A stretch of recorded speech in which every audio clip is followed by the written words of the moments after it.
Um, but we're still missing two ingredients, in my opinion, and I ran into that hard when I started my company here. Where are the people who've started companies before? I bet there are several of you who have. And, okay, you guys are the guys we need. In Silicon Valley, I can name a half dozen people off the top of my head who would be perfect candidates to start a new EDA company in a place like here. But we weren't so lucky when I started Biosic here. My wife was the first CEO, and she did a great job.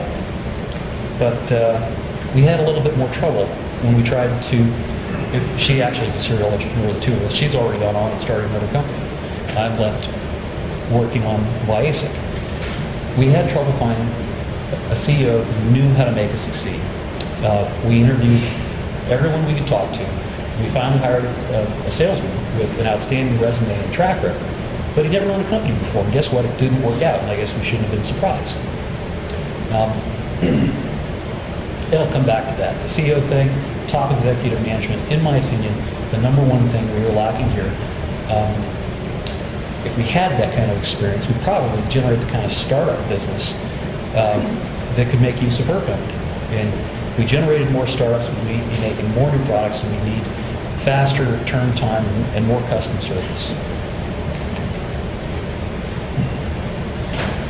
The other problem we have here is VC money. It's available, but in my opinion, it's low quality money. In Silicon Valley, at my previous employer, Simplicity, Andy Bechtolsheim invested $250,000. And then he turned to a company that he helped found called Sun Microsystems, and he forced him to buy $250,000 for a product that Simplicity hadn't finished yet. That's what I call good quality money.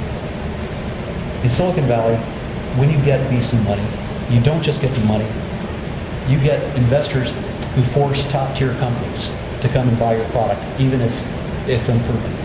They give you sales leads, and they're there with you to offer you the advice you need to succeed. I really think that Aurora and InterSouth and the other VC companies here are talented, but they just don't have the connections in the industry and experience to offer that kind of quality money to our startups. After our second CEO, we found a guy named Lynn Hayden. Here's a man who's done nothing but guide small companies as CEO for 30 years. And he turned to look around. In 1 year, we more than doubled sales, we became profitable, and he put us on a solid growth track. So why didn't we find a guy like Lynn earlier? He lives in South Florida. He works at Biosic 1 day every 2 weeks. And it turns out that's enough. You don't really need a full-time CEO for a small company. And that's all it takes. I believe if we had more Lynn Haydens, we'd be the new Silicon Valley. In the 8 years since founding my little company, Biosic, I've not run across one guy like Lynn who lives here and is ready to work even part-time guiding a little company like mine, making the right decisions and succeed. In Silicon Valley, like I said, I can name several. So, can we do anything about that? I got one dumb idea, and I'm known for dumb ideas. That's more or less what I do as a big